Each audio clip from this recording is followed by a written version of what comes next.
Hey everybody, welcome to Red May 2024. We are headed toward the end of the month, but we are not done yet. Thank you all for joining us for our event, Stayed on Freedom, the long history of Black Power through one family's journey. We are really excited to be here with the author of this book, Dan Berger. But before we get there, I do have a couple of announcements for us. If you have been following us through this month and you would like to support our work, there are a couple of ways that you can do that. The first way is if you'd like to make a sustaining donation to the Red May Project, you can be a Patreon subscriber. It's patreon.com/RedMaySeattle, where you get access to also more year-round content that we produce through our project Cinderblock. If you'd like to make a one-time donation, we have a GoFundMe. So that you should see that on the bottom of your screen there. Take a break from capitalism 2024. These donations help us transition more to doing more live events, flying more people out. We don't receive any institutional funding for this, so we really do rely on your donations to make this happen every year. Speaking of live events, just real quick, for those of you that are in the Seattle area, we have a couple of great events coming up this weekend. So Friday at Town Hall, we have the Constitutional Bind with Aziz Rana, Michael Hart, and Jolly Mansour. And then Saturday, we have a doubleheader event at Elliott Bay Books. Our first event is going to be at 1 p.m. We have The Automatic Fetish, which is Beverly Best's new book. That'll be moderated by Chris Nealon. And then at 3 p.m., we have The Double Shift, which is Jason Reed's new book about Marx and Spinoza. That will be moderated by Michael Hart. So if you're in the area, please come by and see us. We are looking forward to seeing you all live and doing more live events. So without further ado, I would love to introduce our two wonderful panelists for today. So we'll start with Dan. Dan is an author and historian of activism, Black Power, and the carceral state.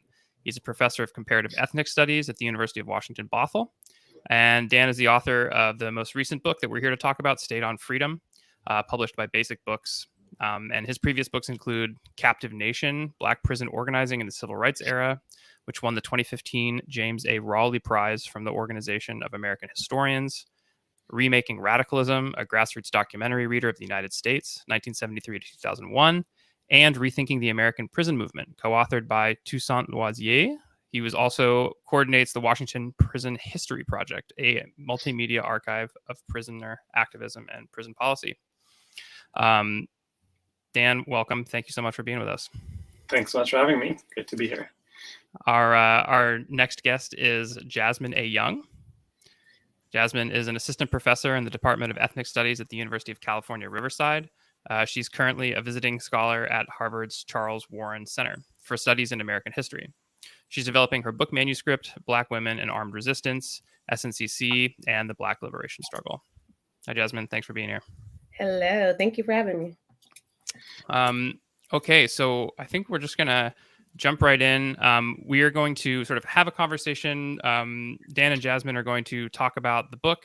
And we are actually lucky enough to have Zoharah with us, who is one of the main characters of Dan's book.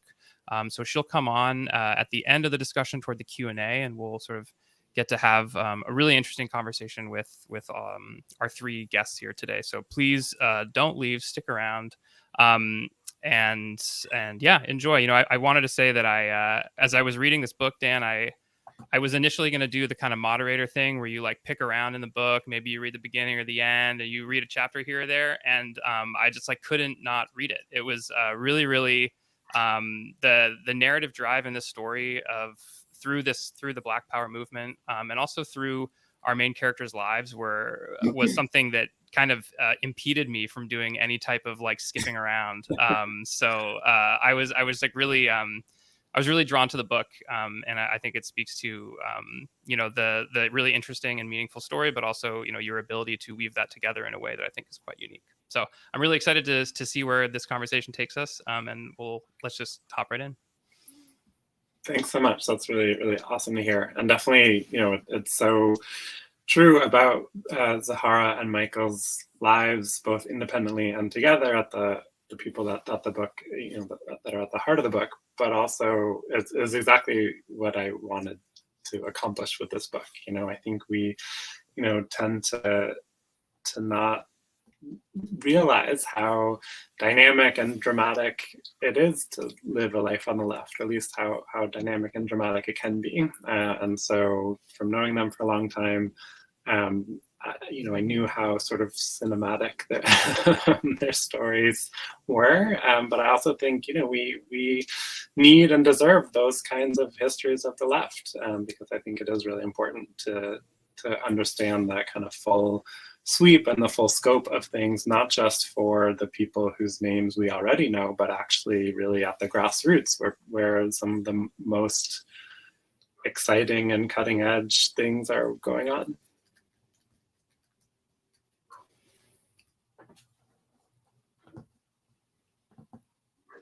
All right.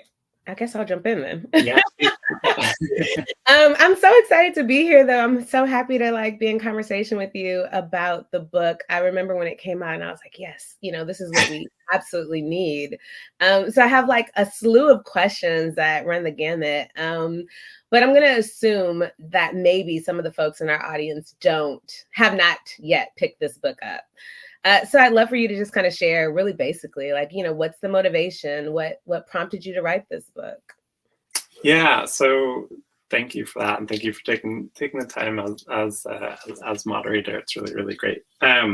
So State on Freedom is the biography of Zoharah Simmons and Michael Simmons, two lifelong fighters for Black liberation and justice.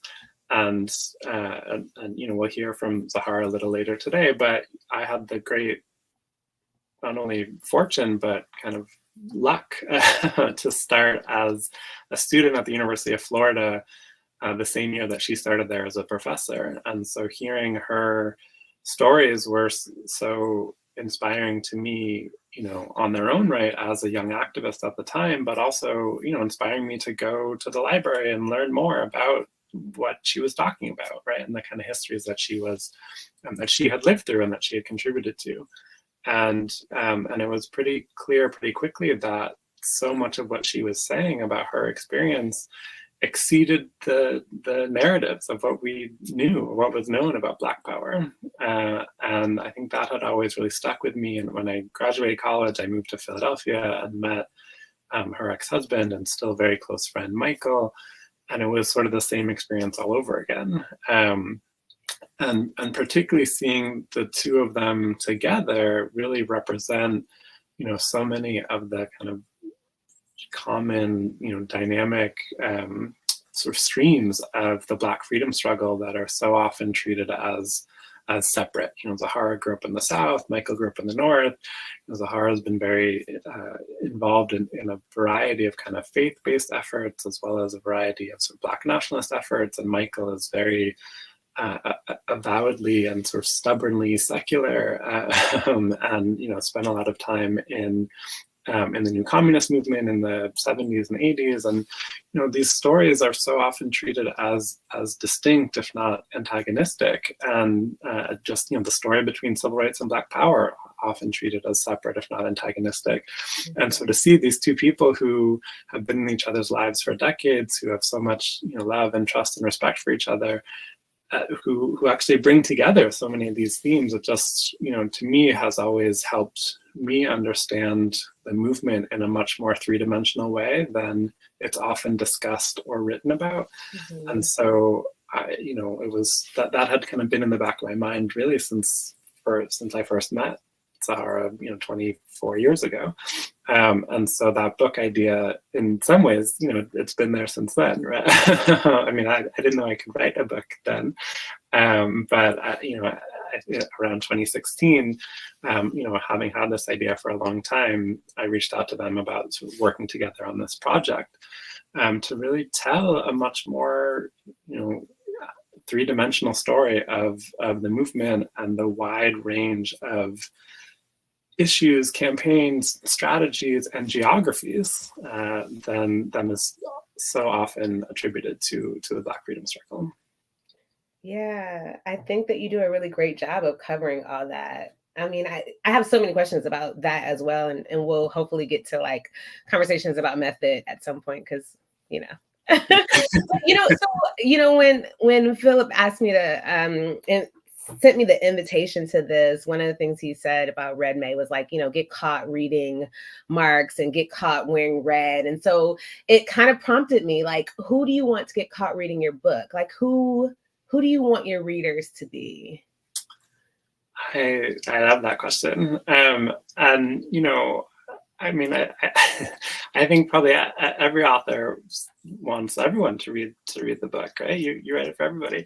I mean, I think this is a book, to me, the subtitle "Long History of Black Power." Like, this is a book steeped in Black studies, and so I hope it would be, it would be read by people engaged in Black study, like not just the field of Black studies as as it exists in the academy, but people everywhere in all kinds of settings, study groups, in the college classroom, but also at the community center, in the prison cell block. Like, I hope this is a book that can be read by anyone engaged in political work. And I think something that really motivated me throughout this book was, really trying to understand a life on the left as the duration of that. So often we tend to think about that moment of like radicalization, or that moment of when everything is going great. But and those stories are very impactful and meaningful. I'm not in any way minimizing that. But how do we also think about what it means to continue and to keep going, right? And I thought a lot about Darlene Clark Hine has this article, Black Studies Manifesto, and she talks about the different items of Black studies kind of approach, right? That it's solidaristic, that it's internationalist, that it's intersectional, but she also talks about that it's non-linear. And I really think that's a key element of a kind of Black politic. And sort of think about, how does one get involved in political work? How does one learn how to organize? How does one participate in a movement at its heyday? And how does one keep going when the movement is no longer at its heyday, right? When the organization that you've spent all this time in falls apart, or changes, or splits, or kicks you out, or any number of kind of difficult but very real and very common kinds of happenings. And so, Zoharah and Michael's stories, I think, really illuminate that, right? And I think the paths that they took, both together and kind of interdependently, I think highlight that. And so the book is kind of divided into three parts that try to get at that process of politicization, right? Those various moments of kind of deepening one's involvement in the struggle is the first part. Following their kind of respective upbringings and how they both found themselves members of SNCC, the Student Nonviolent Coordinating Committee, in different places, and then eventually at the same place. And part two is really that section of the movement in its heyday. But the third part of the book, in some ways, was the most interesting, right? I mean, it's all interesting, but challenging, and which is that things, there are a series of kind of renewals and falling apart, organizationally, politically, personally, in many respects. And so that drive of how to keep going, and also of how one's involvement deepens with the more one learns about the world.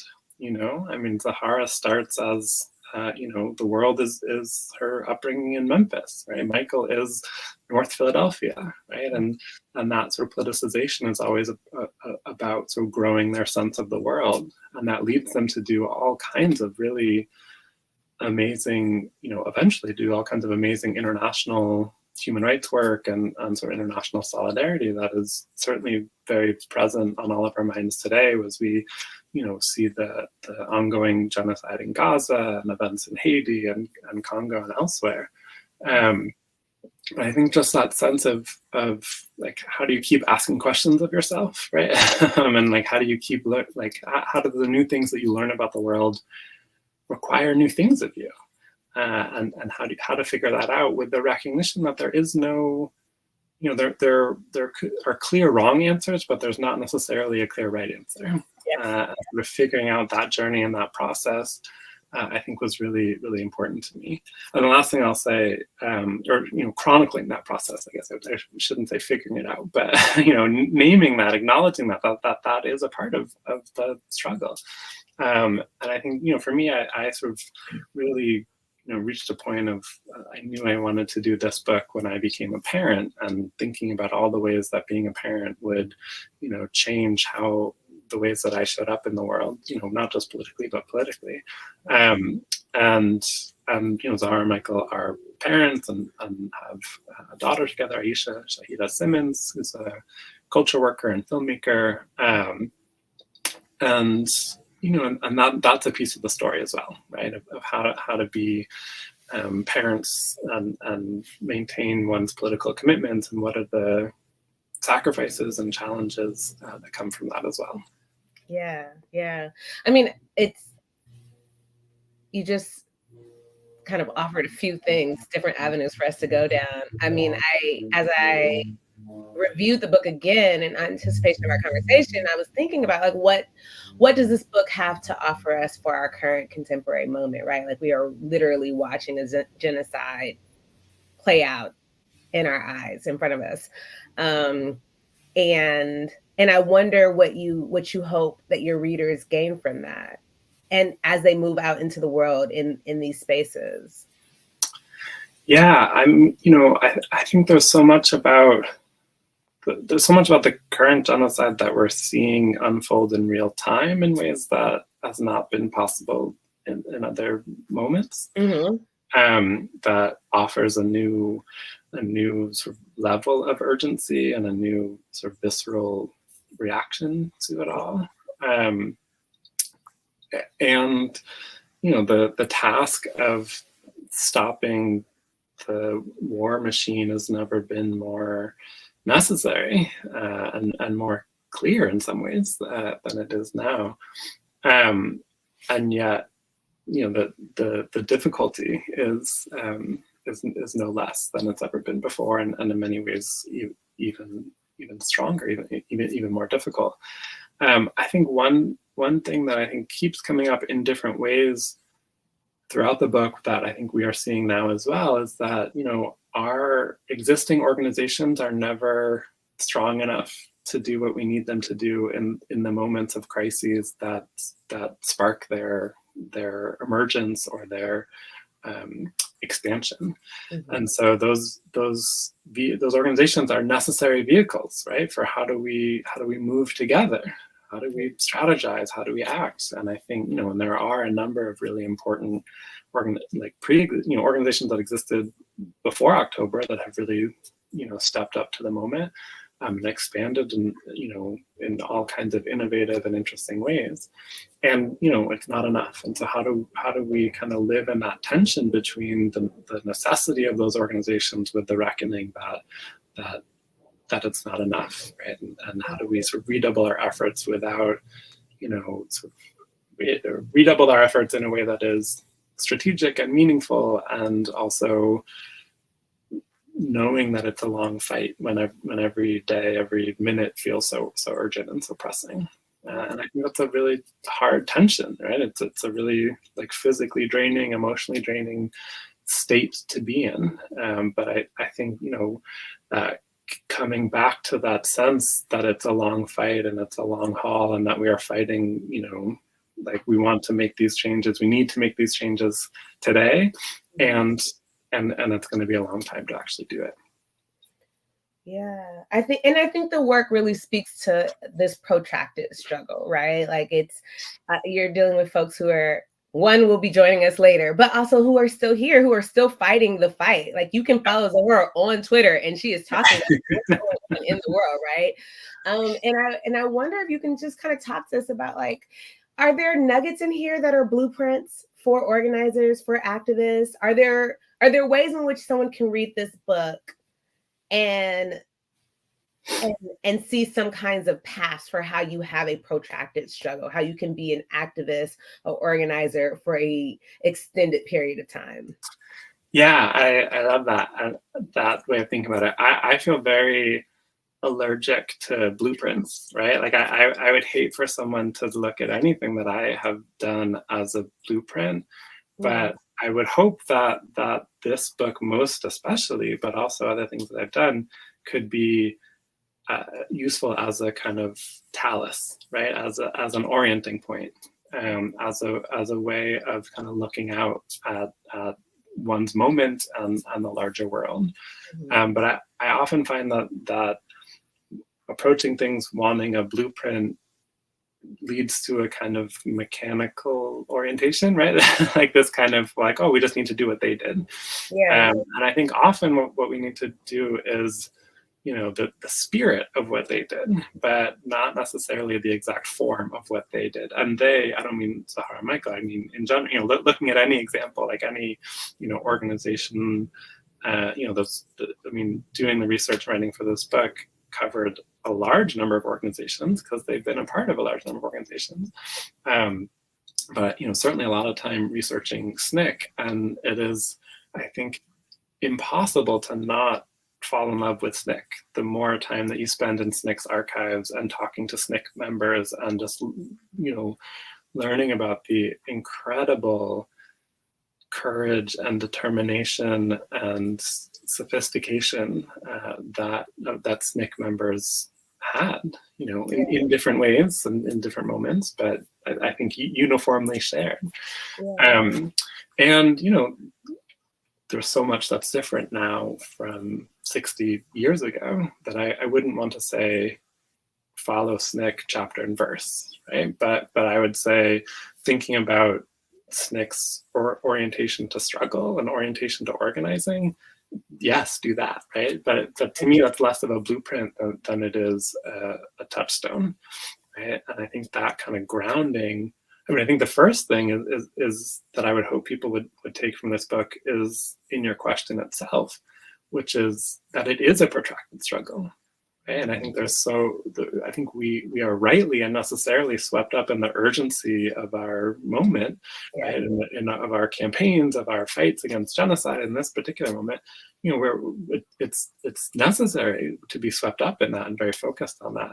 And recognizing that it is a protracted struggle, that a ceasefire is the floor, not the ceiling, right? That, as Miriam Kaba and others were so adamant about in 2020, right? That defund is the floor, not the ceiling, is so important, right? Because I think these moments of struggle are really clarifying, where certain positions get placed in front of us very centrally, right? Defund in 2020, ceasefire in the last 7 months, that seemed like that's it, right? That's what we're working for, and that's a gateway to a whole other set of struggles, right?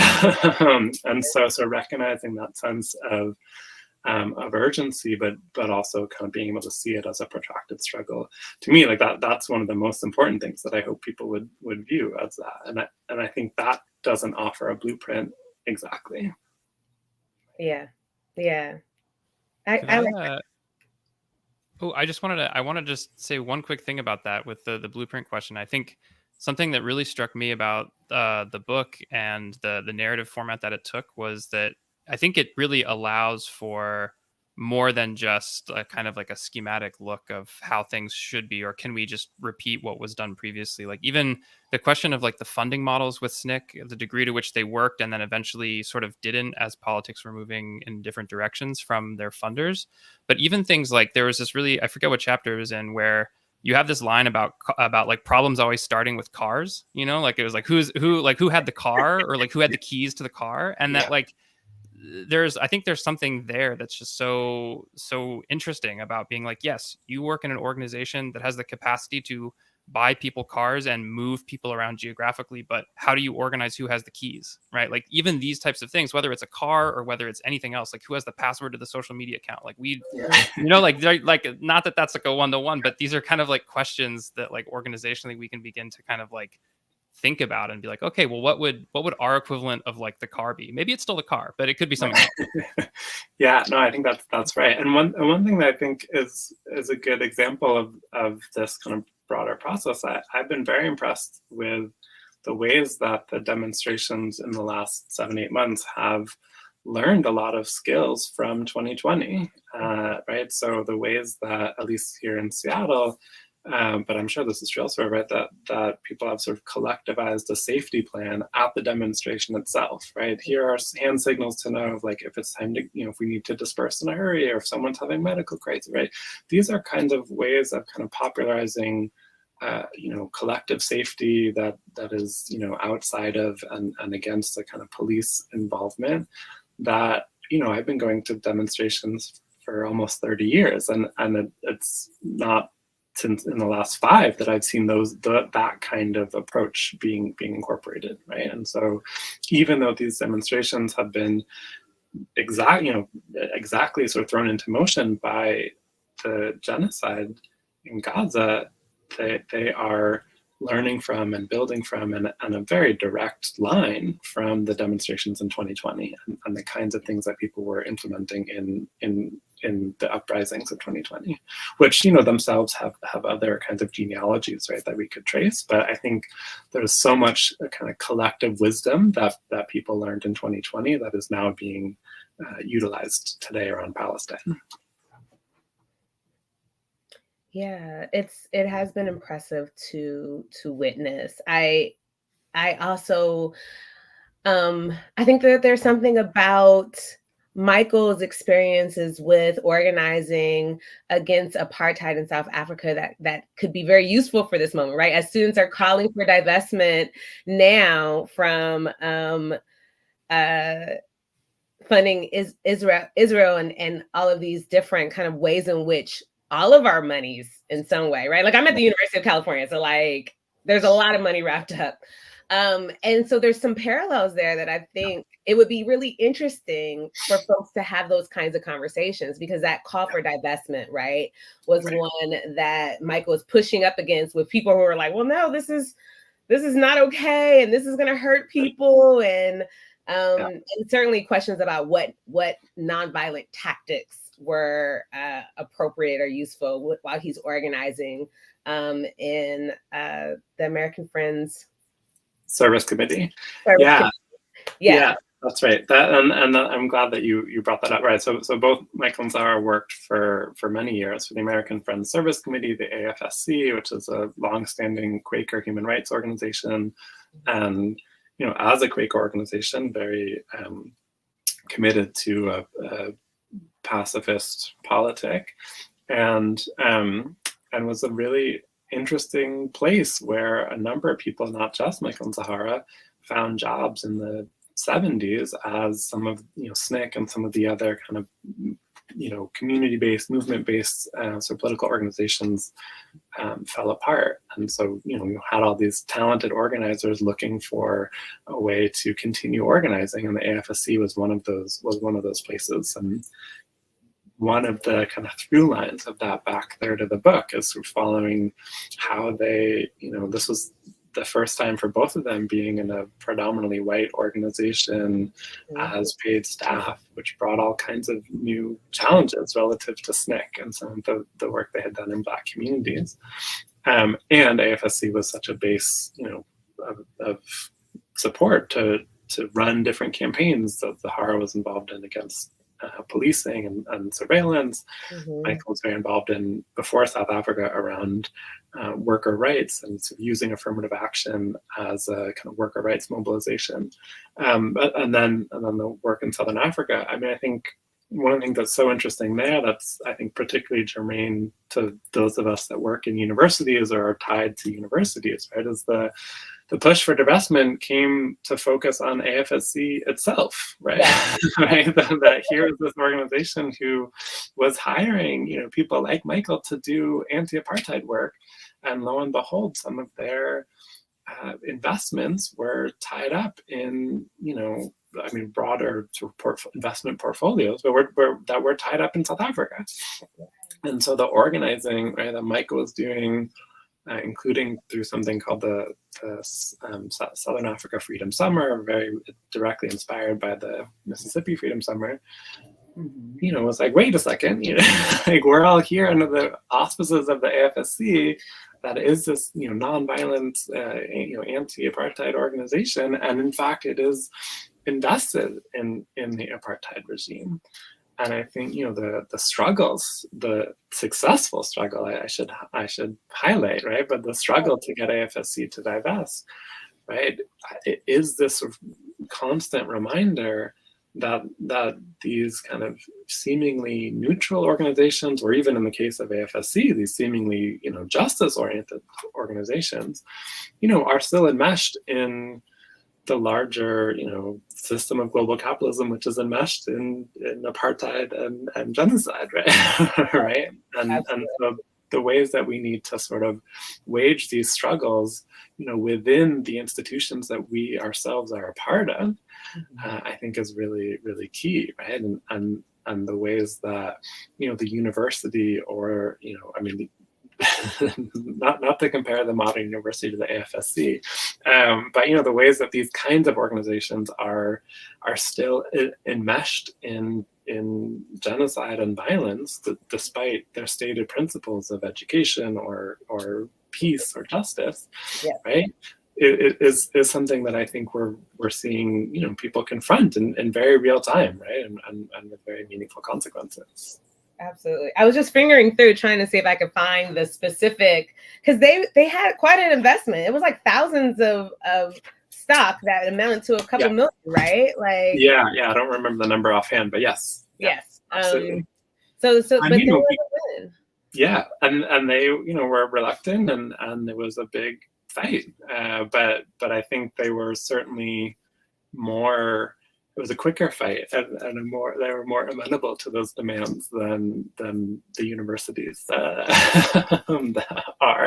But no, I think you're absolutely right. I mean, I do think that is a really, really potent example that I think we should be drawing from. And, you know, critical, like the AFSC's, that fight around the AFSC was in the 70s. You know, now when you hear like anti-apartheid, you know, divestment come up, it comes up in the 80s, right? So, and I think we could see similar things. You know, the BDS movement around Israel is not 7 months old, right? I mean, this has been going on for years, and there are a variety of organizations and campaigns that people have been working on for a long time that I think provide the infrastructure, right? At least the mental infrastructure and the tactical infrastructure that people are picking up now, right? But this is, again, I think comes back to that sense of a protracted struggle, right? Like, you know, that's long-standing work, even for AFSC. Absolutely, and I think your book also kind of highlights that, right? So you have this moment in which I'm going to forget her name, but there's this statement that comes out about abolishing the CIA and the FBI, right? So these calls for funding the police are not new to 2020, but we have the infrastructure that's already kind of been worked on for years and years and years, so that when it gets picked up, there's something behind it. And I think that, I mean, part of what your work does is that it looks at these folks who are not very well known as very important components to doing that kind of specific work on the ground, you know, not glorious work, not always featured in publications, not always in front of the camera, but it's these kinds of folks who do that work for years and years and years before it becomes, you know, a rally cry. Exactly. Yeah, I mean, by the time you have the campus divestment protests around South Africa in the 80s, Michael is in the Soviet Union, like doing work around, like a whole other set of work, right? But that work was only possible because of the work that he and many others were doing in places like the AFSC, pushing divestment, you know, 10 years earlier. I mean, I think the kind of position paper in the early 70s, but Anne Davidon wrote about abolishing the CIA. You know, it's really and abolishing the national security apparatus. You know, far ahead of its time, and a really important document to be able to return to as we now enter this kind of seventh layer of surveillance hell with AI and all of these, like impersonal forms of surveillance or electronic forms of surveillance that have been, exacerbated beyond anyone's wildest imaginations at that time, right? But that core principle, right, was articulated very clearly, right, by people who are very much on the front lines and who are largely unknown to history. Mm-hmm, mm-hmm. I mean, part of this is really like a bottom-up history, right, of Black power, and I'm curious about, or I'd love for you to kind of talk about the tensions between writing a story that's about Black power, writing a story that's about two individuals, right, whose lives they intersect at some point, but like, and are certainly intertwined, but really there's so many different tensions. And as I read it, I was reading and could feel the tensions. And I'm wondering if you can talk about that as, as an author and the decisions that kind of go into that. Yeah, I mean, there's a lot there to think through, right? And Zoharah and Michael have both led such incredible lives that either one alone could fill their own book. And in fact, there were, multiple moments in the process where one of them said to me, "Oh, this should just be about the other person," right? Like that, like they've done so much, like leave me out of it, right? Yeah. Michael in particular said that at various points. That there's so much there. I think for me, your point about this being a bottom up, history of Black power. I mean, to me, that's like this is probably as close as I will ever come to writing my like philosophy of social change, right? Like that to me, like that's what the book is about. I mean, or one of the things the book is about. It's about Zoharah and Michael. It's about Black power, but it's also through them and that exploration, it is my understanding of how change happens. Mm-hmm. Right, which is that it is bottom up, that it is trans institutional, right? Which is to say it's multiple organizations, it's multiple strategies, it's multiple approaches, mm-hmm. right? It's sort of throwing a million things at the wall and seeing what sticks. It's it is in prison and in college and all over the world. It's like across all of these kinds of places, and I think that was just so clear to me. In some ways it was clear at the outset, and that's why I wanted to write the book. But the more interviews that we did, the more archival research that I did, the more of an evangelist I became for this kind of approach, right? Right? That like it, why are we doing anything else, right? Other than these kinds of histories of the kind of unknown. People, and I say unknown in quotes because of course they're both still alive, they're both still involved. There's a number of people who I interviewed for the book who are also not well known by and large. There's a number of people who I met in the course of working on the book when I would say I'm working on a biography of two longtime but little known Black power organizers, mm-hmm. and they would say, "Oh yeah, who?" And I would say their names and like, "Oh yeah, I know that, we went to Cuba together, we were here together," you know what I mean? Like so there are all these ways of like they actually are incredibly well known, right, and have all kinds of ties all over the world and very intergenerationally, but from a formal sense, right, from a like bookshelf sense, right, they are unknown. And so to me, I think it was that the more work I did in the book, the more that became everything, right, and the more that I started to think, suspiciously would be too strong a way of putting it, but I'll be a little polemical for a second. The more that I started to think suspiciously about every other movement history book that I had ever read, because to me it was a constant moment of like trying to question my own assumptions. Like what have I taken for granted to get to this point? Mm-hmm. Mm-hmm. And I think there's so much that we take for granted when we read. Particularly when we read books of famous people, right? And it's not in any way a knock on those people or their many contributions, but to read books about King and Malcolm, or to read or Debs or Marx, or pick your great man, right, and or great woman as well. Though those books are far more rare. Yeah. how much we take for granted as readers to even think about that book's existence, right? And there was so much here, spent a lot of time talking with Zoharah and Michael about their upbringing and just hearing all of the ways that their respective guardians, Zoharah's grandmother who raised her and Michael's mother in particular, Michael's mother was, migrated, left the South at age 12 to migrate to Philadelphia, was, very involved in her union. Zoharah's grandmother was raised by her grandmother who had been enslaved. And was very involved in the mutual aid efforts that constituted the kind of post-slavery and post-Reconstruction period. And so, the more learning about them, the more that I was, just feeling like they kind of inhabited this kind of genealogy of struggle, even though they both had to fight with their guardians quite tremendously about being involved in the movement. Yeah. And so I just think we're all of these kind of like how thickly woven these kinds of tapestries of struggle are, right? That we might learn things and take, some of our tactical repertoires or some of our organizing experiences from people who might not have realized that they were passing them on to us, right? And who might not, again, sort of show up in the kind of historical record as the source, right? And so, talking with Zoharah about like, well, where did you learn to organize? And she's like, well, talking about how like her church was structured, right?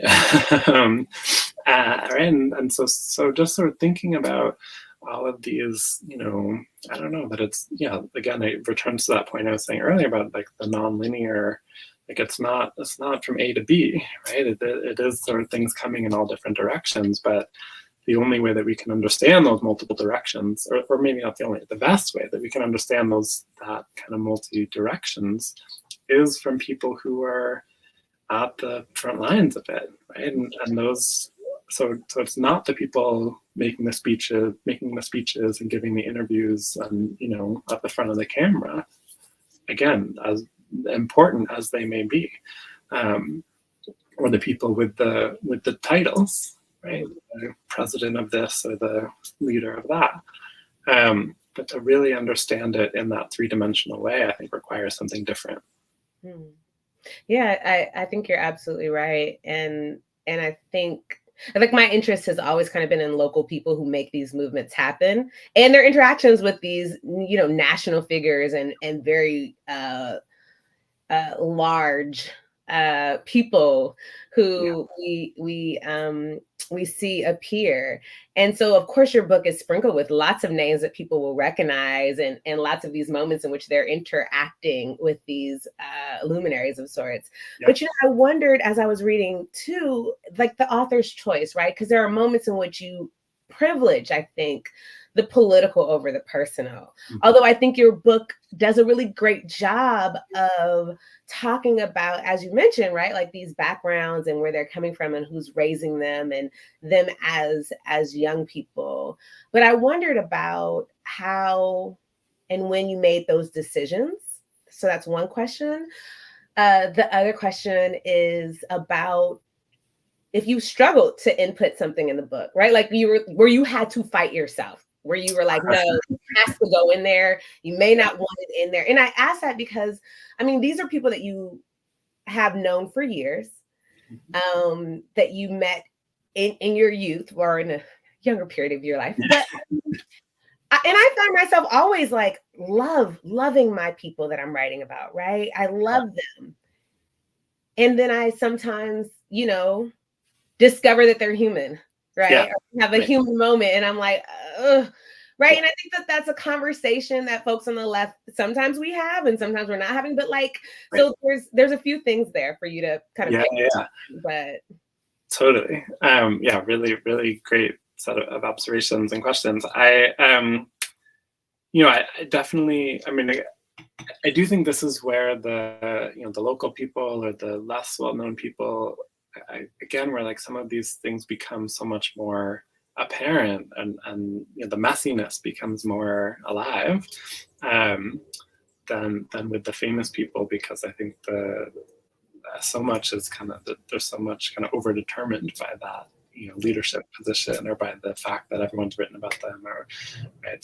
So a fight is not just a fight; it exists in some kind of grand narrative that like leads that person to a certain right. So and I there's a line in the introduction that was in, I think, my initial or one of my early emails to Michael and Zoharah and to Aisha about the book project, which is that I wanted to do a human history and not a heroic one, right? So the point was not to say, look at these two people who have it all figured out, and why can't we just be like them? The point was to say, like, let's examine these lives in a more richly textured way to see how change happens, right? Which means, like where it fails is also how it happens, right? Or where it falls short is also how it happens.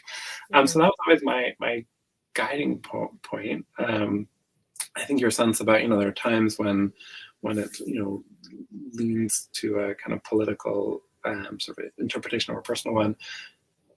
Part of that challenge was just living within word count, right? That, this book, I think, is I don't know, 25% longer than it was supposed to be, and 75% shorter than I wanted it to be.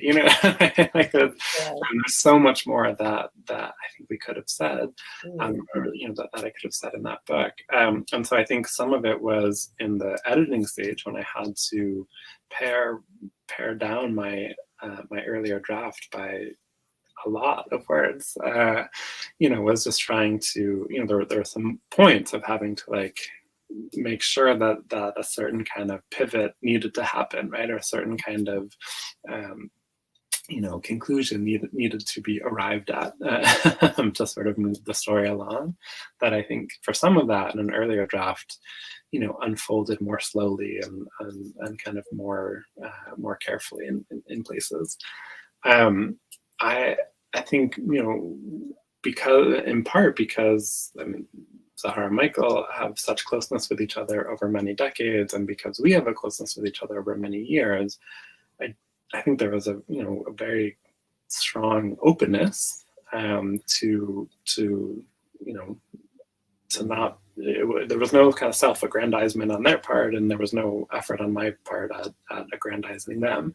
And so I think some of the things, like some of the parts of the book that I love the most, are about these moments where like no one comes across all that well, right? Like, I mean, like some of the fights in SNCC in their later days of SNCC, they were not, I mean, there was some politics to them, but they were often sort of personality clashes, right? It was often just kind of strong egos and youthful exuberance kind of playing out in this way.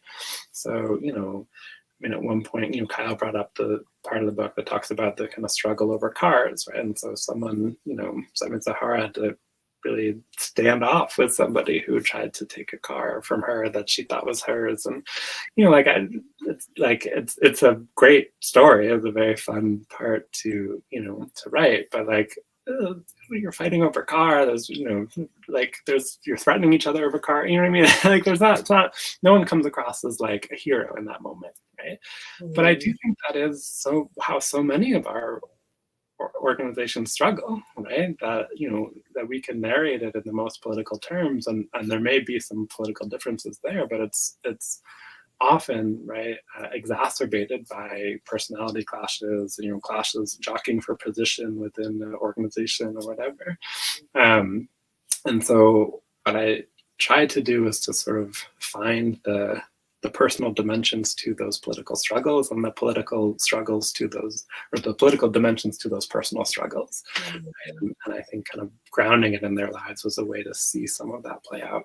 I think the most, painful and difficult aspect where we see that is in the abuse, the sexual abuse that their daughter Aisha experienced at the hands of a family member. And, she confronted her parents about it, and it took them many, many years to deal with it. Right? Yeah. And there was denial, there was a lot of resistance, there was ways that they thought the other one was going to deal with it, right? And sort of let themselves off the hook. And that was very, very painful, and has been very painful in their sort of collective relationship. And Aisha has done a lot of work around child sexual abuse for the last many years, and this is kind of a core piece of the work that she does in the world at this point. Yeah. And so I think being able to to talk about that with each of them, and write about that in the book was often that. I mean, that was definitely the hardest and the most painful parts, but was also very clear to me from the beginning that needed to be part of the story. 100%. But there was no way, I didn't want to skip that or minimize that or anything, because it's so central, right? And so much of the book is asking, how does each revelation of injustice ask new things of you? And this most intimate revelation of injustice was something that they couldn't deal with for a long time. And I think that's so revealing, right? And we know that from decades of feminist scholarship and feminist activism, but what does that actually mean, like in a family level, right? What does it actually look like for people? Right. That's a very hard part to write about. Yeah. So, I knew the story before I read the book. And when I got to that part of the book, and I was just like, for whatever, it was jarring again, because part of it was about the realities of having family, being an activist and having family, and what that means for the decisions that people make or have to make or feel they have to make. That the child care that came made their activist lives possible, right? And it was difficult to read, to sit with the silence that happened for decades. Yeah. And it might be helpful if someone could, in the chat, at least plug Aisha's film and work. That would be great. Yeah. Add that to the mix. That would. But yeah, I mean, I think so. It also had me kind of thinking about your positionality and the challenges that you may have faced while writing this book. And I'd love for you to kind of take some time to talk about that. Yeah, I mean, definitely. I think, again, had we not had this long-standing relationship, I think this book would have looked very different, if it would have looked at all, right? Like if it would have existed at all.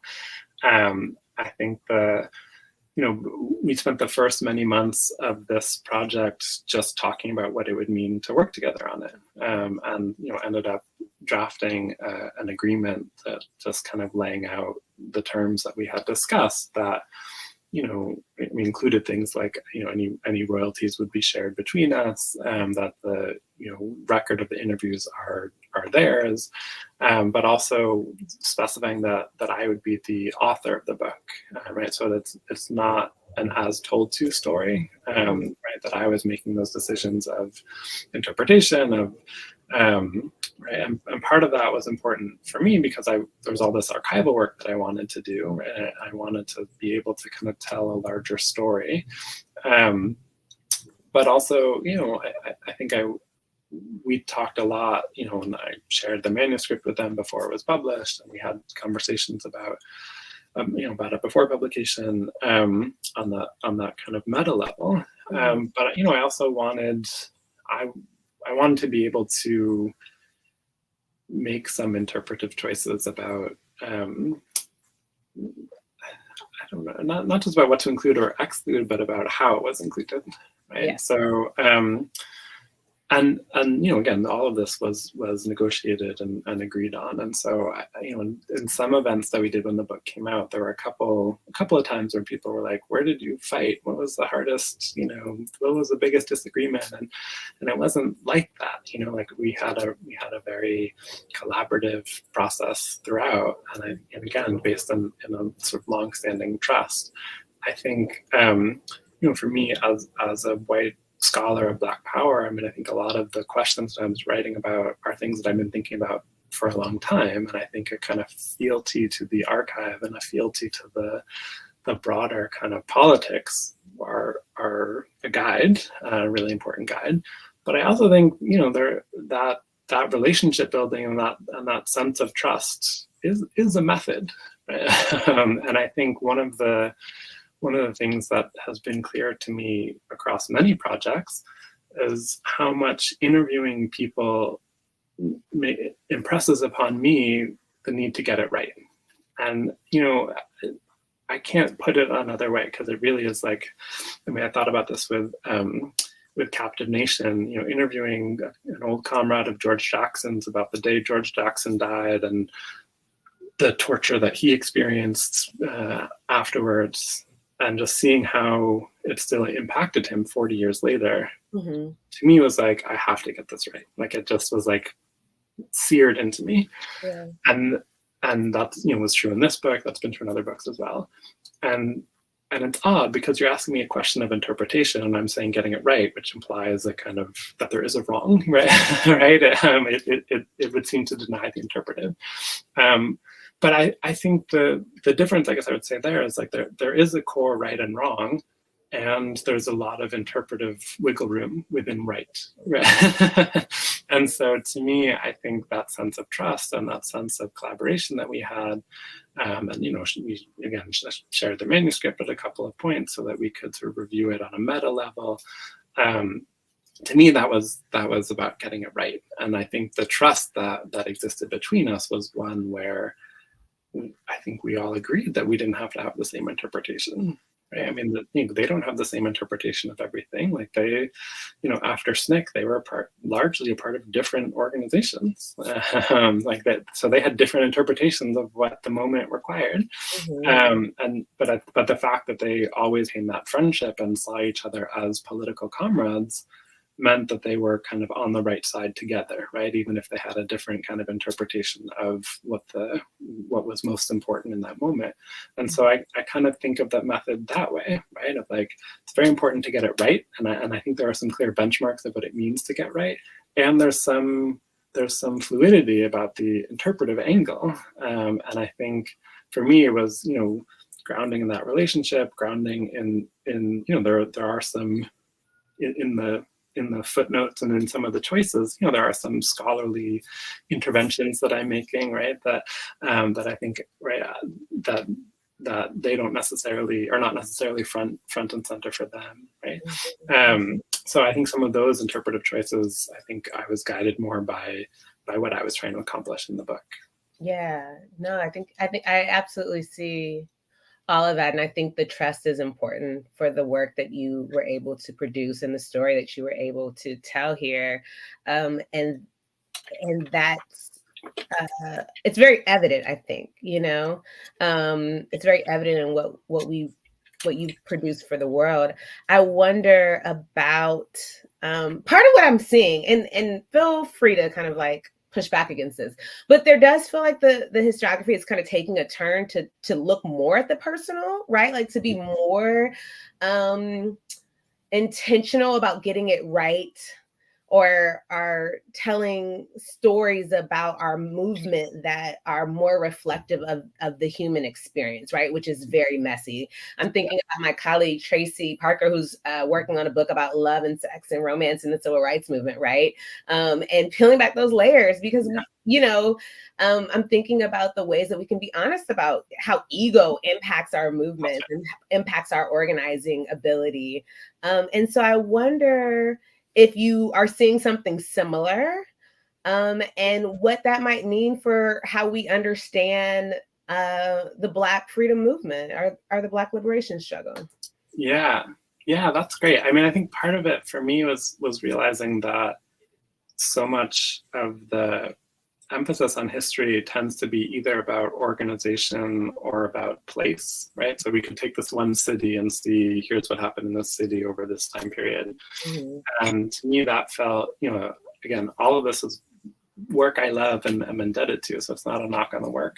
But I think part of what I wanted to do differently here was just seeing how much Zoharah Michael moved around. Like, oh, well, there is no place, right? that like I could build this around. And I think about so many activists and organizers, like, go to different places, right? Like that is sort of part of this sort of political journey.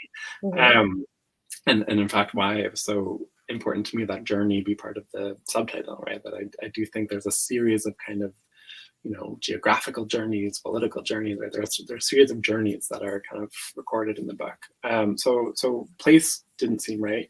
And then the other piece is organizational history, right? And we've talked already. The whole point is we're seeing that, like, if you are around long enough, you will probably outlast an organization that is very dear to you. Yeah.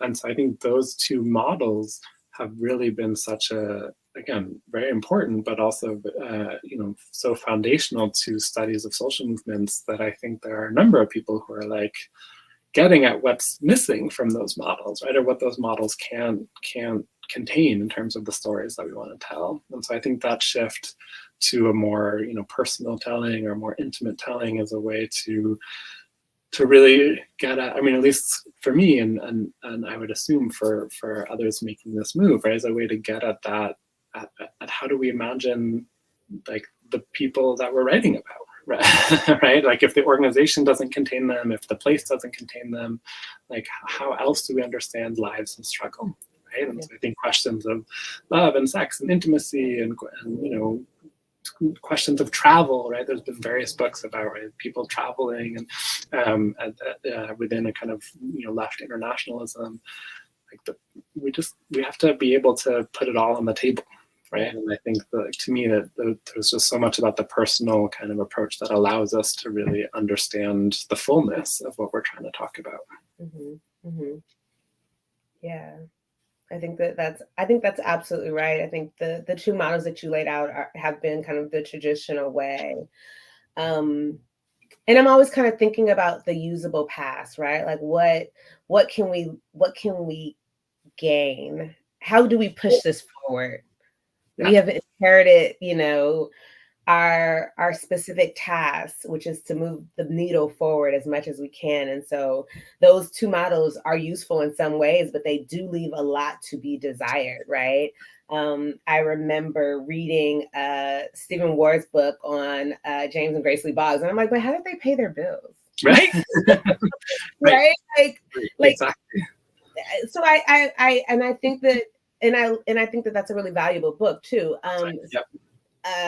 But there's always these moments in which I'm asking these questions about, like, but what did their life look like? Yeah. You know what I mean? Like, what was happening, in these moments when there's all of these different competing responsibilities, first and foremost. Yeah, that's right. And interests and desires. And I was also reading your book thinking that too, right? Like, where's Aisha right now? What's going on with her? That's right. Well, there's a great moment that in writing a book that speaks maybe to an earlier question as well. For those who haven't read it, Michael spent 2.5 years in prison for refusing induction into the military, and has a lot of very exciting and vivid and fascinating anecdotes from his time in prison, a number of which are in the book. But in an earlier draft, the book has a number of chapters that are either Zoharah chapter or Michael chapter. And so initially that was a Michael chapter. And then the more that I found myself doing that, the more that I was aware of everything Zoharah had to go through, being a single parent, trying to support an incarcerated partner, figuring out rent and housing, and also maintaining a level of political involvement.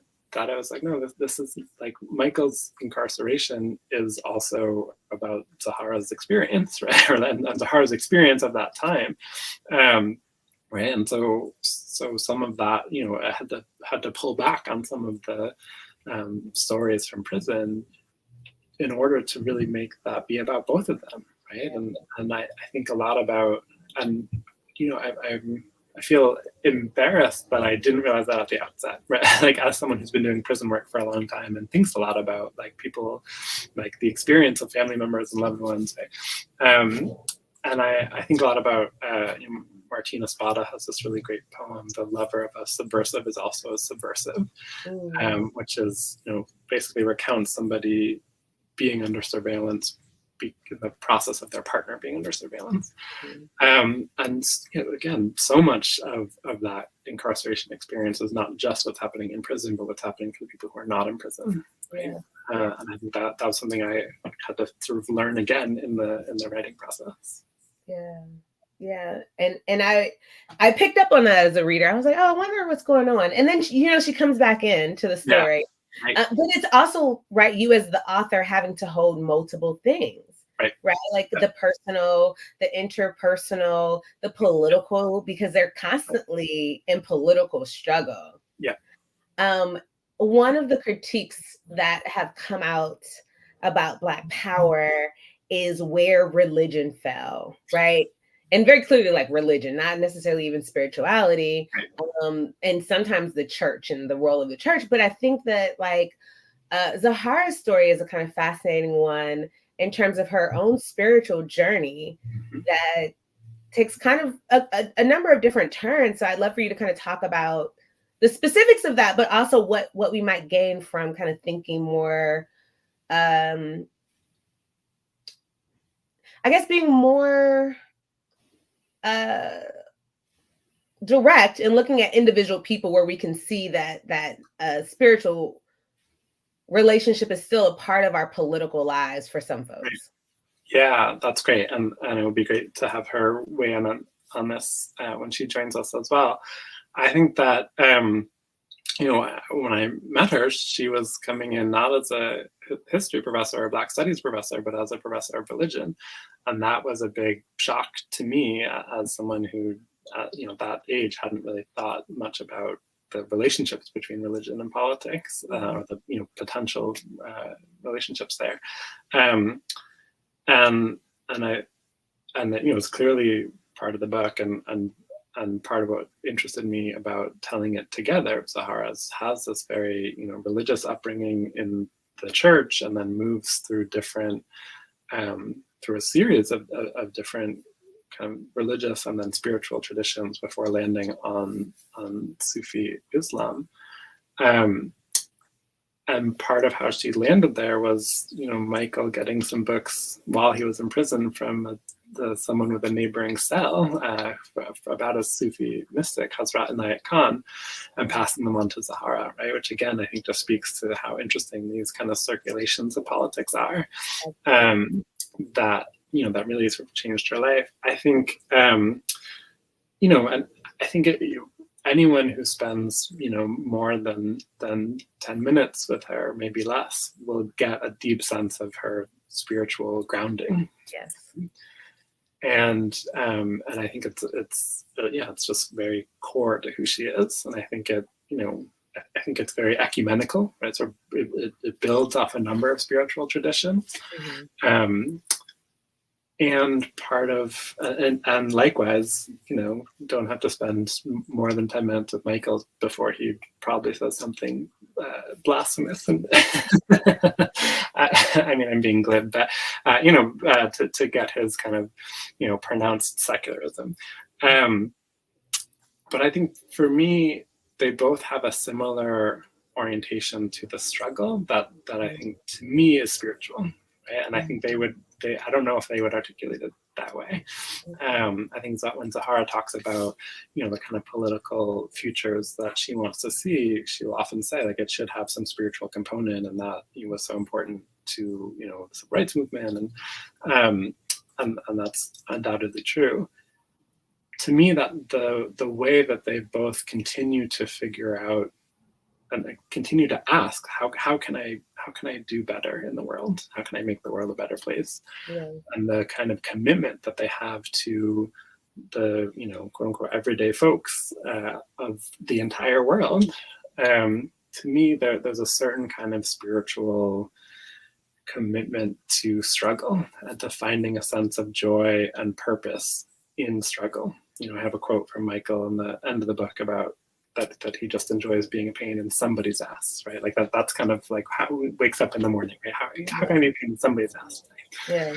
Yeah. And I think, to me, that again, it speaks to the question of a kind of personal focus that I think just thinking about like Marxism as an ideology or Black nationalism as an ideology, or thinking about an organization or thinking about a place, like none of those quite get at how someone could be in SNCC and the Nation of Islam and work for the American Friends Service Committee and right? And so to me, I think it is some sense of the introduction calls it a love story, right? Yes. Like that sense of love and that sense of commitment to struggle.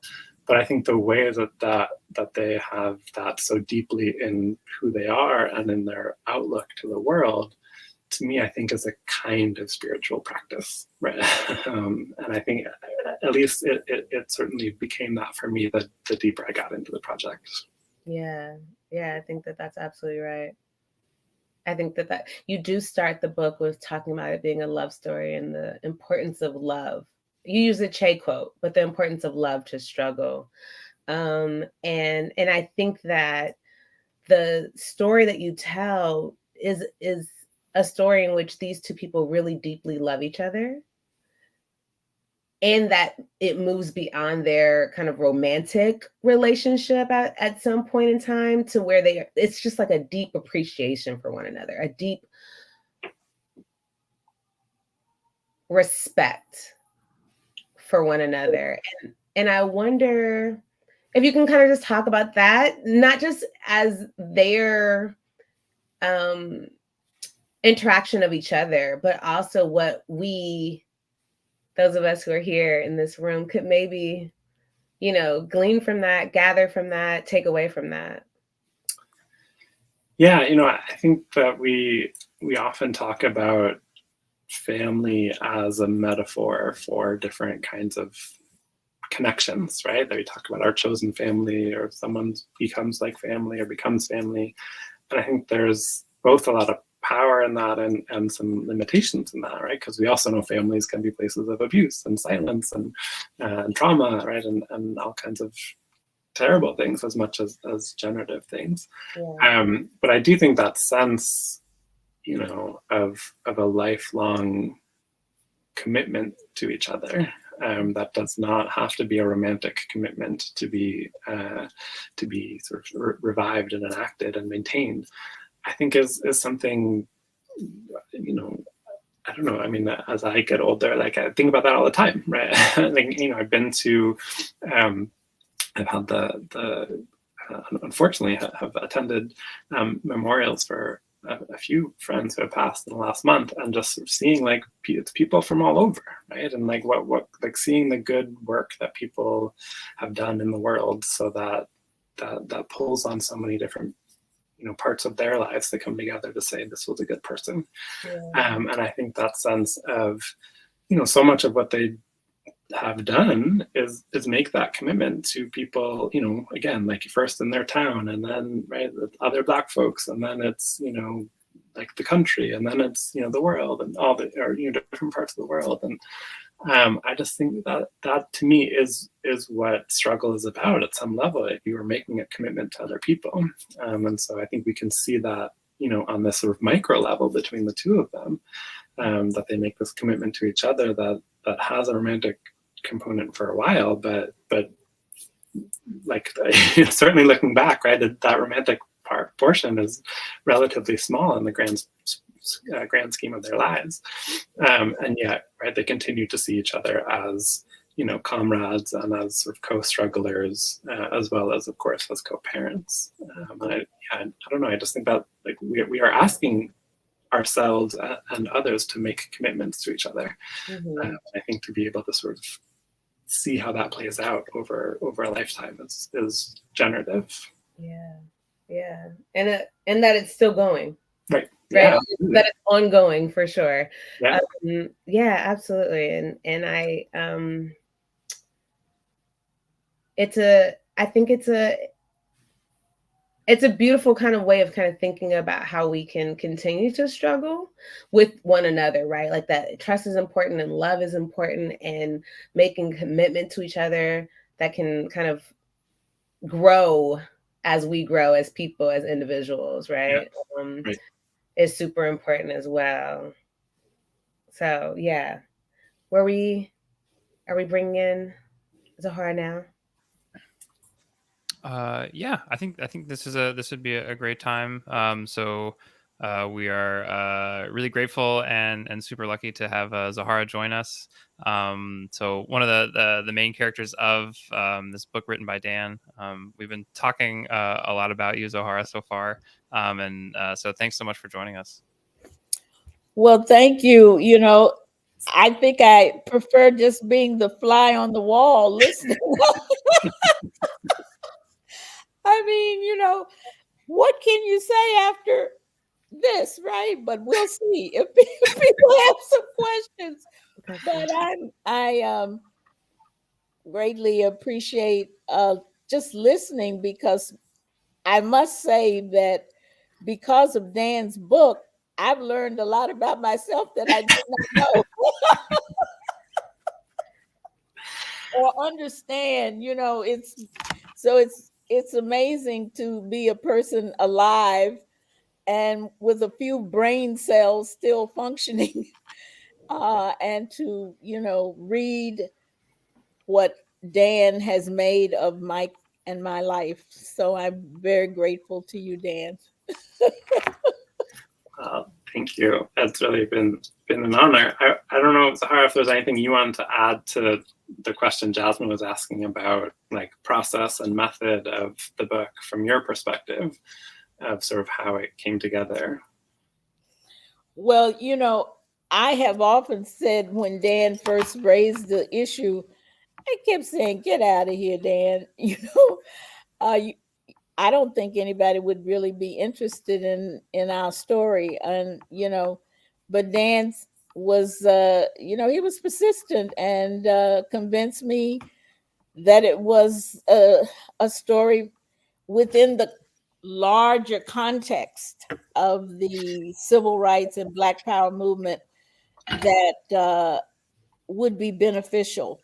And so, when I think about, especially during the COVID era, the hours that we spent on Zoom with these interviews, Michael would be in Hungary and I'm down here in Florida, and Dan might be any number of places, but primarily in Seattle area.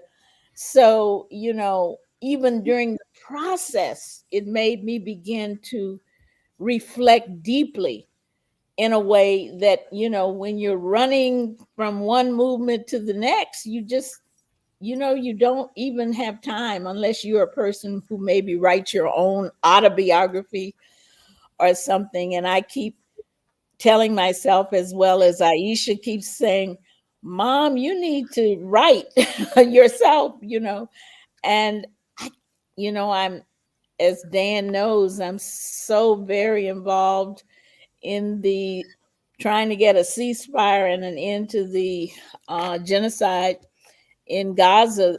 I mean, I just can't ever seem to not be in a movement. I'm just, and I'm 79, and it would be great that there weren't these fires that I feel I have to be a part of the person's trying to put out or damp down or whatever, but that just seems to be my nature. I don't understand it myself.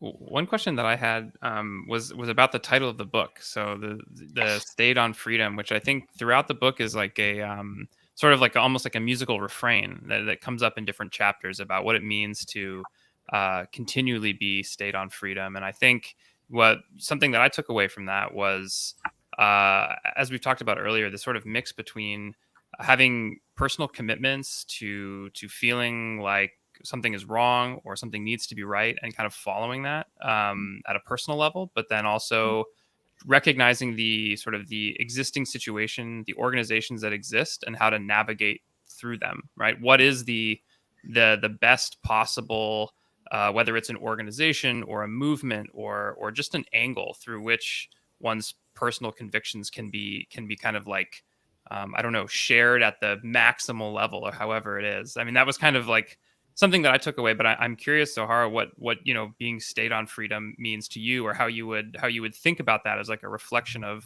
your own life and your own work. Well, thank you so much for that question. I think certainly Dan picked the title, and when I first heard it, I thought it was a great title. My dearly beloved friend and mentor, Dr. Vincent Harding, he did a number of booklets on people who were in the civil rights movement, and he gave names to them. And mine was Answering the Call.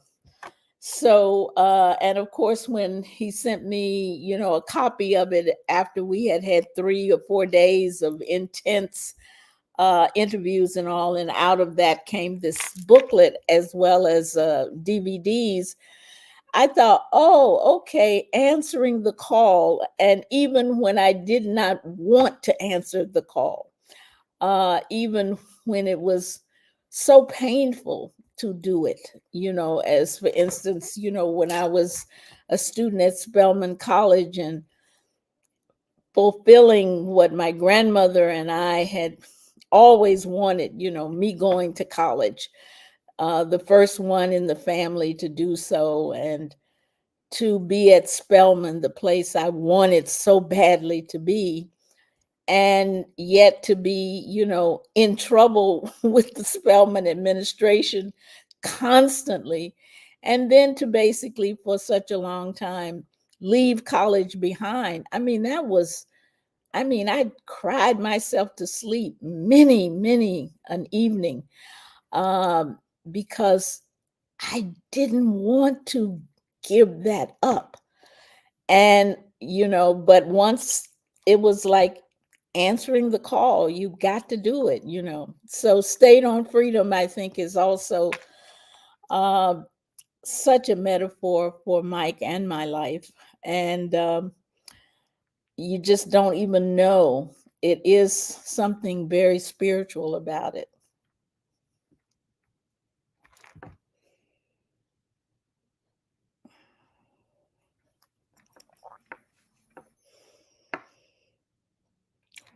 Silence. Oh.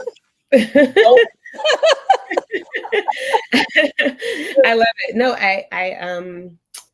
I wonder if you can tell us a little bit about what it means to see some of these bigger questions that you faced when you were in your, you know, 20s and 30s still be the questions that we are faced with today.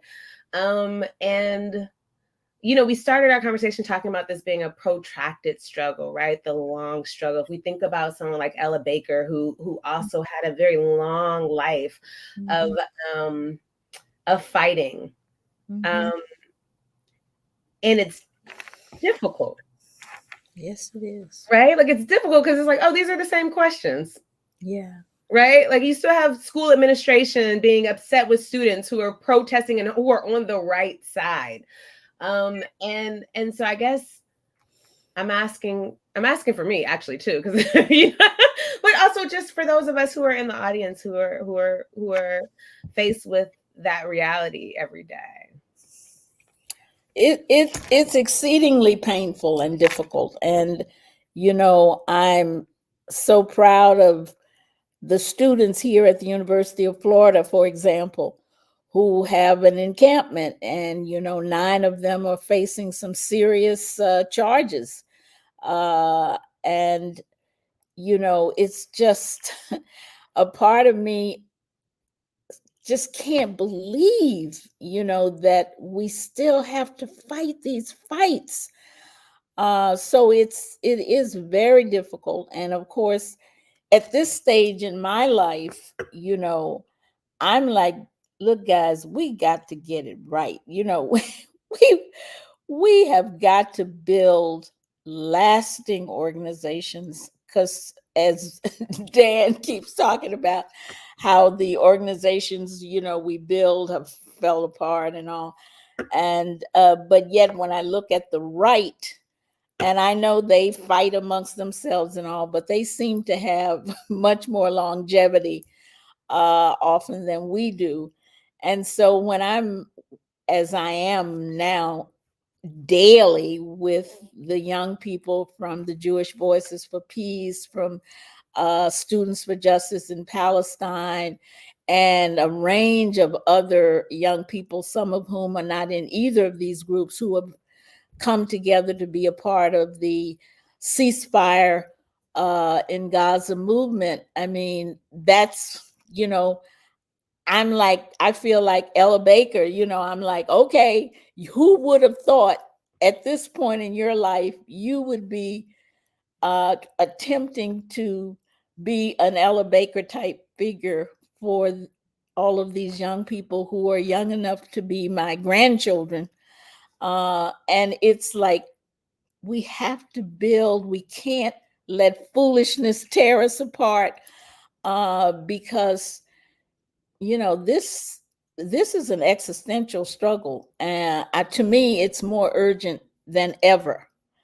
And so I think we must build organizations, and we must find a way to love each other through our differences and our egos and all of that, because very often this is what tears us apart. So that's my message. And of course, I'm in the National Council of Elders, and we work with young people in dialogue, the SNCC Legacy Project. That's my message, is let's build solid movements for change that can persevere through our differences, our arguments, etc.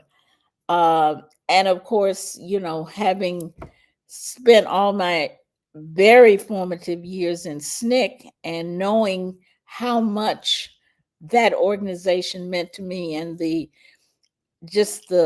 pain and hurt of being pushed out of it, for number one, around Black power. That story often doesn't get told, and I'm so glad that you have told that story, Dan, because that was, again, one of the most painful periods in my own life, but hopefully I've learned from that, and my hope is to share these learnings with the young people as I stand shoulder to shoulder with them in our struggles today. I have maybe one other question, and it might, I don't know if it's gonna sound a little strange, but how do you know when things are going well?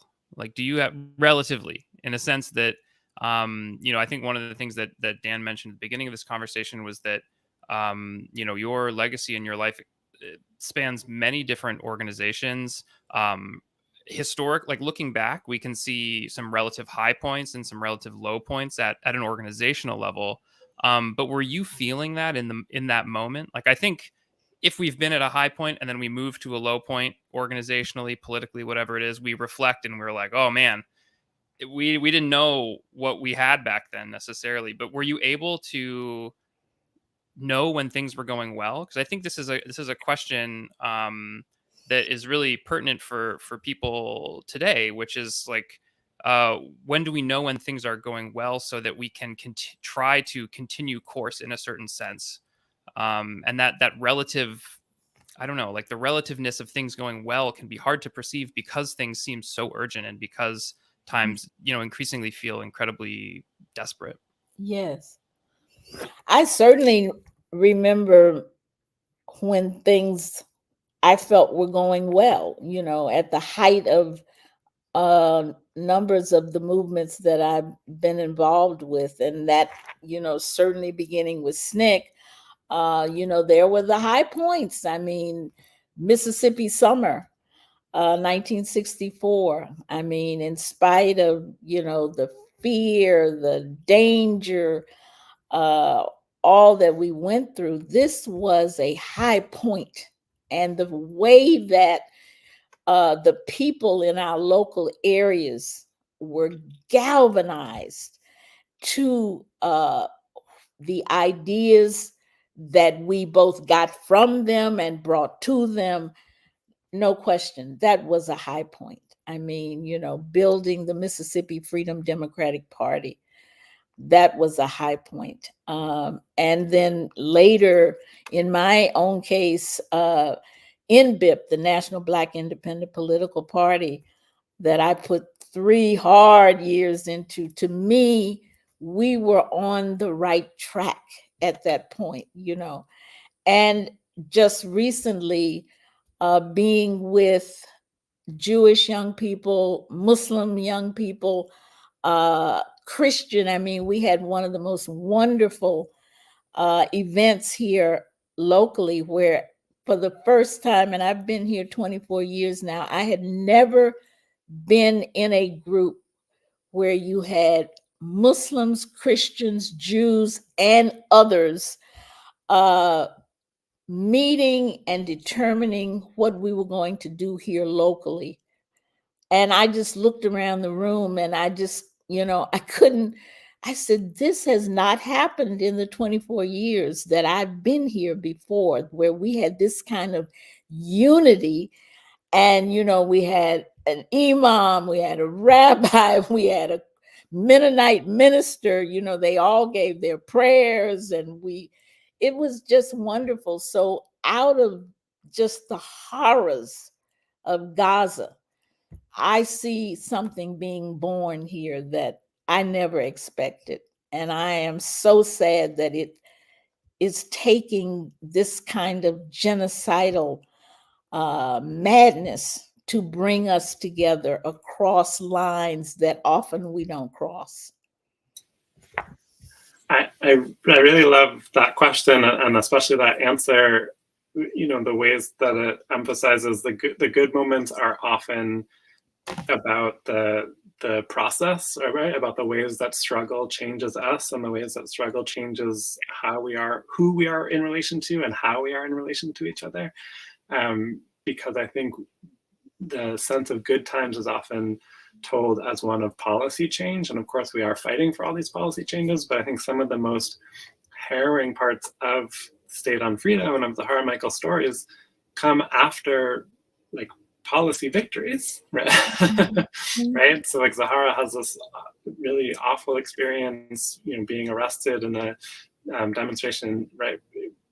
After the passage of the Civil Rights Act and right before the passage of the Voting Rights Act, right? When things seem like they would be at their, right? Things are going in the right direction, right? When often people look back on this, 60s. And in fact, right, those kinds of policy victories lead people to push harder, right? Because there's a sense of we've got something, right? We've got a little slice of the pie. How do we get a bigger slice? And while we're focused on the whole pie, but often in practice, right, those are moments of some of the most intense periods of assault, of trauma, of attack, of collapse, of crisis, right? And so I think that sense of how do we recognize the good times, I think, again, it is in struggle, and the ways that the victories in our struggle are how we are transforming ourselves and each other in the process of that bigger fight. Right, I agree.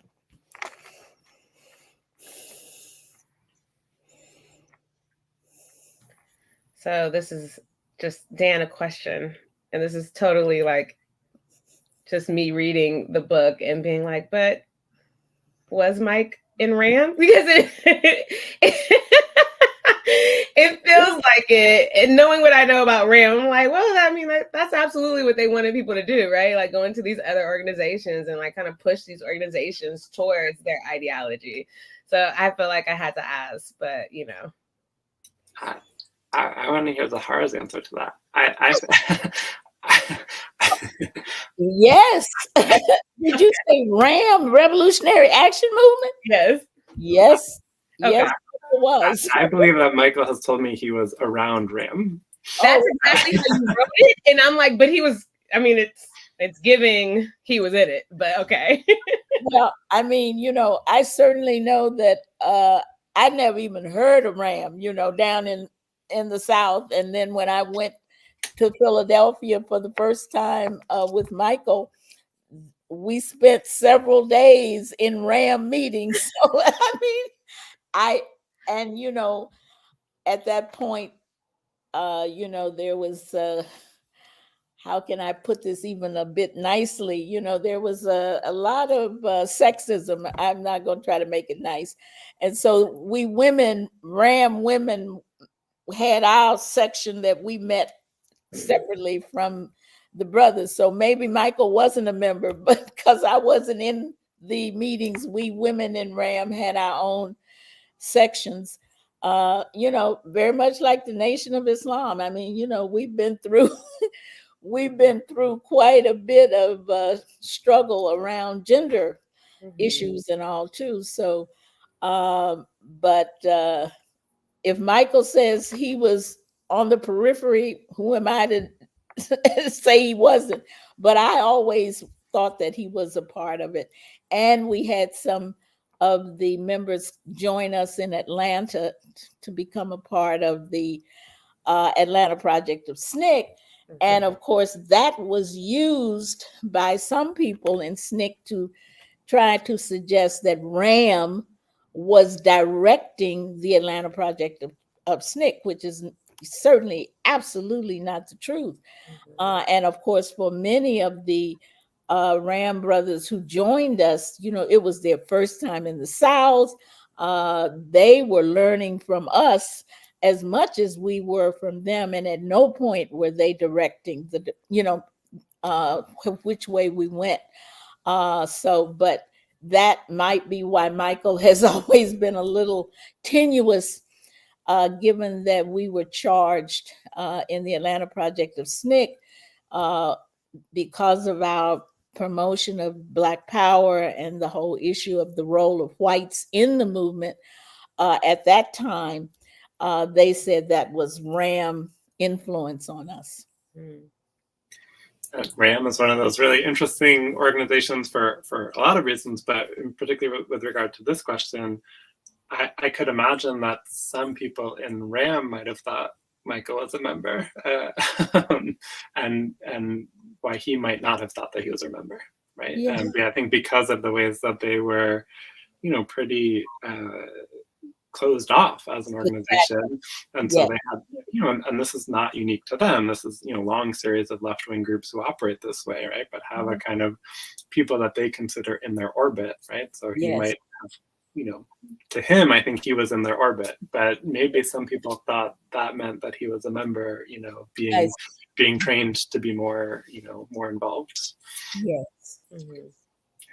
But this is also the kinds of thing, right? RAM doesn't have like membership records that that you could consult as a historian, right?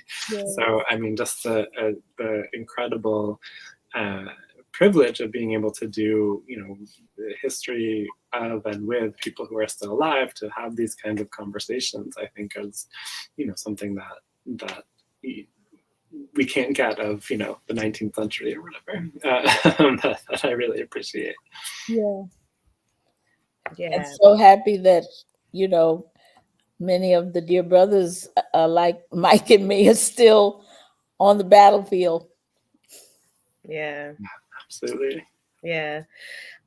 One of the things that I think the readers will enjoy about the book, and there's so many different moments, but you are a project director in Laurel, Mississippi, and you are one of the few women who are project directors during Freedom Summer, and you institute some rules about how volunteers in the movement needed to interact with local folks, and how volunteers and staff needed to interact with each other.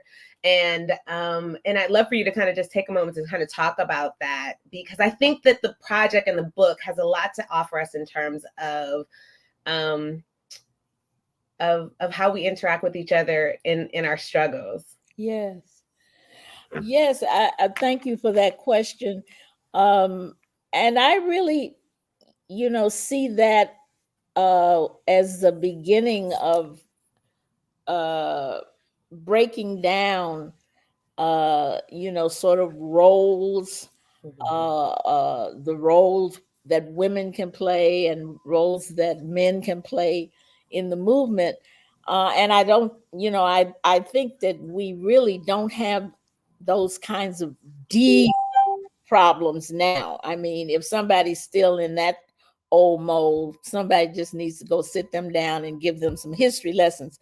But in my case, I had been sexually assaulted at the orientation session for Mississippi Freedom Summer, and thank goodness my roommate came in and saved the day. But it shook me to my core. I mean, because it was something that I never expected. You know, I had been kicked out of home, and SNCC was my family, you know. And so of course I had trust for the brothers, and never expected that one of my SNCC brothers would assault me. So and I certainly found out that I was not the only woman that this had happened to. So when I became totally reluctantly the project director in Laurel, Mississippi, that was one of the things that I just knew we were not having that. We were not going to have that on our project.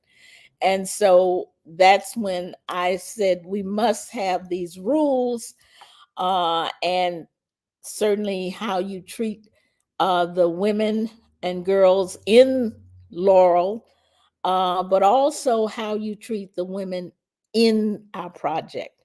And that any time that anybody stepped over those rules, they would be dismissed.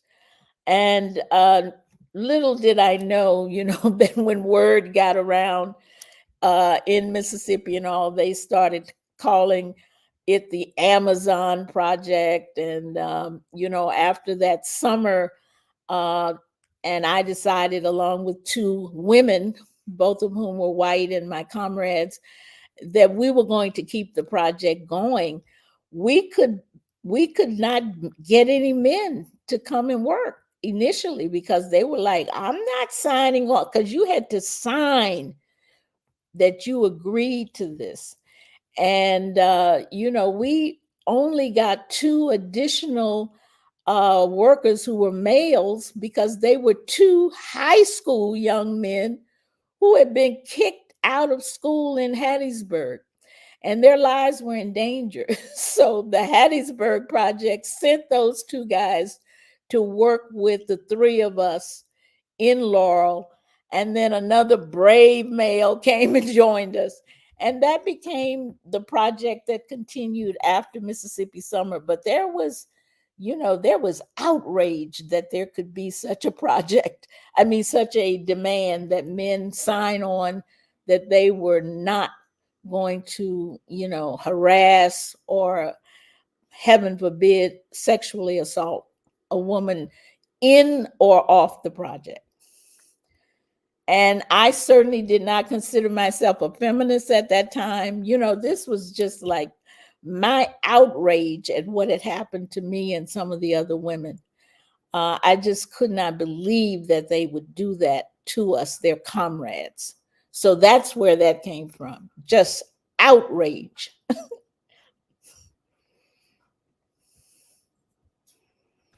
Yeah, and you know, earlier, Jasmin, you'd asked me about blueprint, and I disavowed that framework. But I do think there's so much in the book throughout where that I do think is instructive. That both Zoharah in particular, but Zoharah and Michael, you know, had to fight within the organizations that they were a part of, as well as through the organizations. Right? We think about joining an organization in order to you know, what it's doing outwardly, right? But, you know, Zoharah's experience being assaulted in SNCC, all the way through various things in, you know, in RIM and the Nation of Islam, and then getting to the AFSC, where Zoharah, you know, was one of the leaders of the effort to unionize, just shows, right, how much, to unionize the AFSC staff, shows how much we are also fighting, Yes, like fighting to make our social justice organizations be better.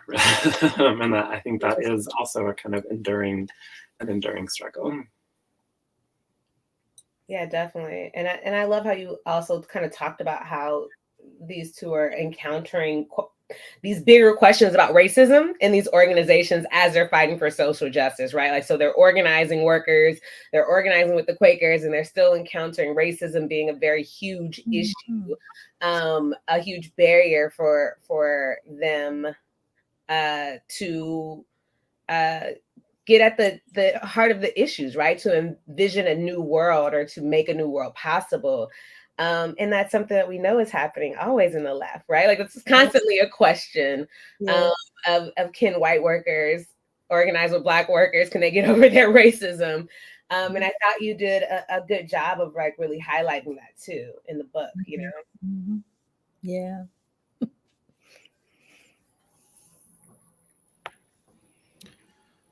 Well, I think we're coming up to our time here. I don't know, Zoharah, if there's anything else you wanted to say, or Dan or Jasmin, or any last anything else you wanted to say for our audience about the book or about this work.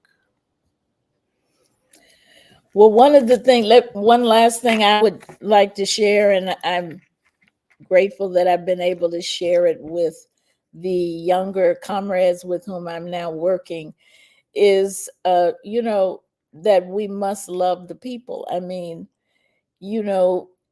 otherwise we will betray them.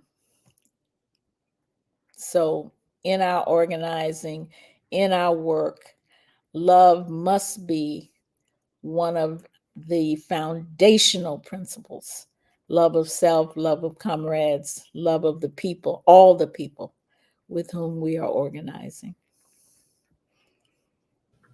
Yeah, I really am so glad you said that, right? Because the book chronicles like some of the sort of petty things that I was talking about in some of these splits, but also like when Michael was first arrested after this anti-draft demonstration, the same SNCC people who they were all fighting with were still at the visiting room, right? And I think there was just this clear sense of being in a shared struggle. And I think that sense that you were just talking about, Zoharah, of love for the people and love for your comrades is just so important, and a really great message to have be as part of Red May as well. So really appreciate the opportunity to chat with you all, and yeah, I hope people go check out the book. Indeed. Yeah. Yeah. I think that would be the last word. I love this. This love is important. And I'd say study as well. You know, I think SNCC was studying. They knew the spaces in which they were going into. They knew and were reading, and they were in, political education was super important. And I think that, State on Freedom might be a really great book for organizations to read collectively. So yeah, thank you so much for allowing me to be a part of this as well. Thank you.